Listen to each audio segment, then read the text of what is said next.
Bonjour à tous. À l'époque, lorsqu'il y avait le temple, 3 fois par an, aux 3 fêtes, Pessah, Shavuot et Sukkot, le peuple juif allait au temple. Aujourd'hui, nous attendons Mashiach. Lorsque Mashiach va arriver, est-ce qu'on va continuer à aller 3 fois par an au temple?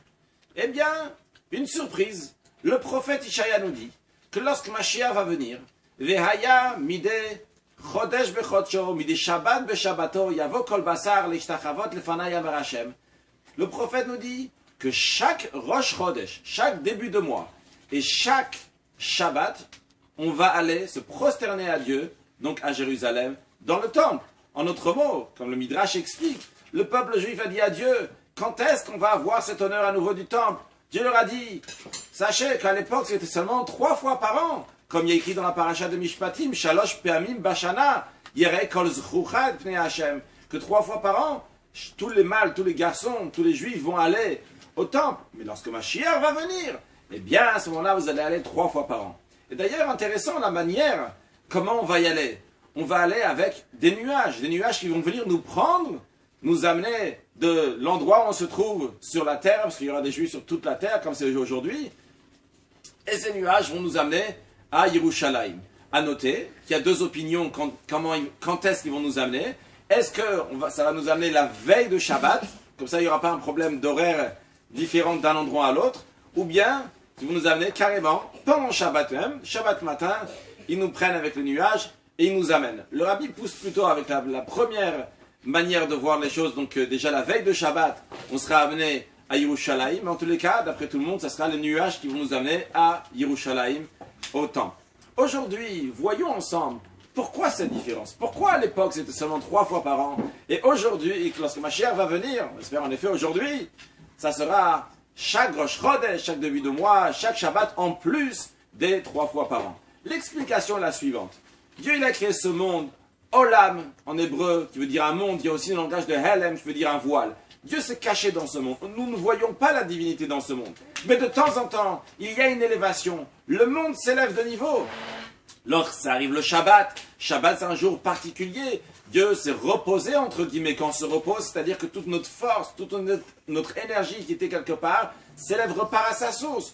De même, lorsque c'est Rosh Chodesh, c'est aussi un jour particulier dans lequel il y a une lumière divine particulière, dans lequel le monde s'élève. De même, Yom Tov, les jours de fête, on n'est pas là seulement pour commémorer Pessah, quelque chose qui s'est passé dans le passé, donc on est sorti d'Égypte, etc.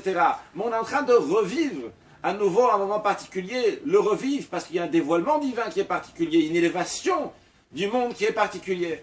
Donc, que ça soit Yom Tov, le jour de fête, que ça soit Shabbat, ou que ça soit Rosh Chodesh, il y a toujours une élévation particulière, une lumière divine qui est particulière. Alors pourquoi seulement Yom Tov? Pourquoi les 3 fêtes de l'année seulement on allait au temple? Eh bien l'explication elle est parce que il y a la mitzvah, le commandement de Vesamarta bechagecha. Tu vas te réjouir lorsqu'il y a un jour de fête. Et lorsqu'il y a un jour de fête, donc les 3 fêtes, Pesach, Shavuot et Sukkot, on se réjouit. Le fait qu'on se réjouit, eh bien Simcha poretzet gader, la joie brise les barrières. Et lorsque la joie brise les barrières, eh bien à ce moment-là, on peut avoir des grands dévoilements divins. Et en plus, lorsqu'on est dans l'endroit le plus saint du monde, dans le temple, à ce moment-là, on peut voir des dévoilements divins, comme le Talmud nous dit, que lorsqu'on allait au temple, on allait nous montrer à Dieu, comme ça il y a écrit qu'on allait voir se montrer à Kadosh Baruch Hu, que Dieu voie qu'on est là. Et le sacrifice aussi, qu'on amène, s'appelle Olad Re'iyah, un holocauste, donc qu'on voit la divinité, que Dieu nous voit qu'on est là-bas. Mais le Talmud explique, c'est pas seulement que Dieu nous voit, mais nous aussi, nous voyons Dieu à cette période-là de l'année, dans cet endroit-là. Pourquoi? Parce qu'il y a la simcha, parce qu'il y a la joie. Et lorsqu'il y a la joie, eh bien à ce moment-là, ça brise toutes les barrières et toutes les choses qu'on ne peut pas voir d'habitude, on peut les voir.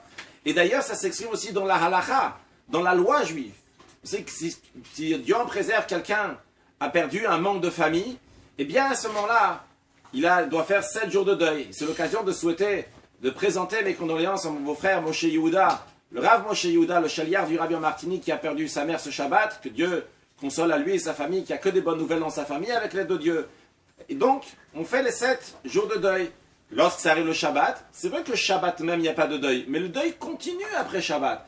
Par contre, lorsque ça arrive un Yom Tov, un jour de fête, si Dieu en préserve, quelqu'un a perdu un membre de famille, 2 jours par exemple avant la fête de Sukkot, eh bien, lorsque ça arrive Sukkot, donc Sukkot c'est Yom Tov, c'est un jour de fête, eh bien la fête arrête le deuil s'arrête. Pourquoi? Parce qu'en effet, Simcha Poret, cette guerre, la joie, elle brise les barrières. Vu qu'elle brise les barrières, elle arrête le deuil, il n'y a plus de deuil dans la suite. Donc on voit en tous les cas que ces jours-là, c'est des jours particuliers dans lesquels il y a une joie particulière. Alors avant que Mashiach vienne, c'est ces jours-là qui sont particuliers, qui a un grand dévoilement divin. Par contre, lorsque Mashiach va venir, à ce moment-là, il y a écrit Yismach Hashem be'osav, Yismach Israël be'osav, Yismach Hashem be'ma'asav, que le peuple juif va se réjouir avec Dieu, que Dieu va se réjouir avec le peuple juif. Et d'ailleurs, Yismach, veut dire va se réjouir, c'est aussi les mêmes lettres que Mashiach.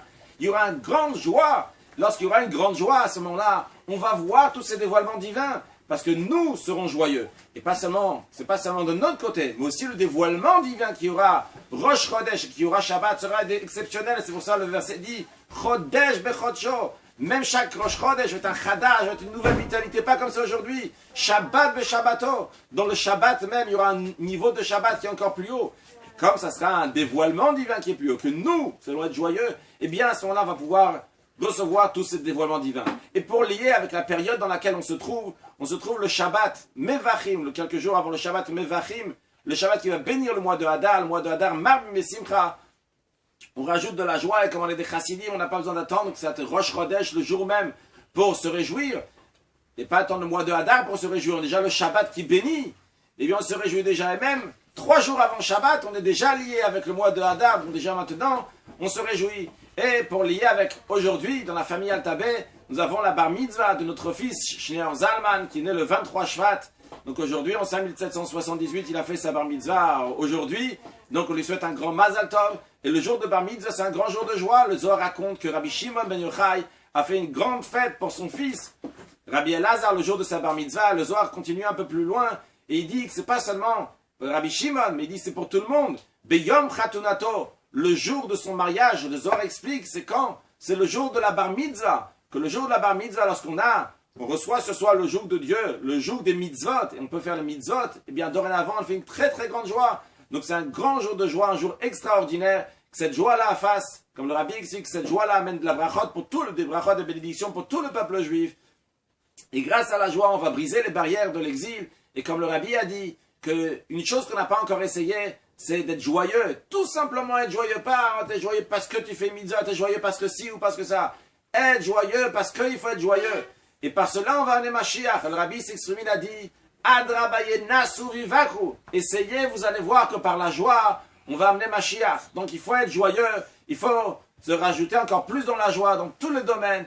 Et ça, c'est le message. Donc pour se préparer à voyager très prochainement avec les nuages, ils vont tous nous prendre. Aroui manan et shmaya, comme Daniel dit. On va aller avec les nuages à Yerushalayim, que Dieu fasse. Il n'y a que la bénédiction pour tout le monde, dans tous les domaines. Chacun a besoin, dans la vie, la santé, la parnassa, la prospérité, l'éducation des enfants, et avoir des enfants, que ce soit avec une grande largesse pour tout le monde, et que nous mérite très prochainement de voyager avec ces nuages, avec Mashiach Tzidkenu à Yerushalayim, Irakodesh, dans le 3e temple. Now, aujourd'hui même, excellente journée.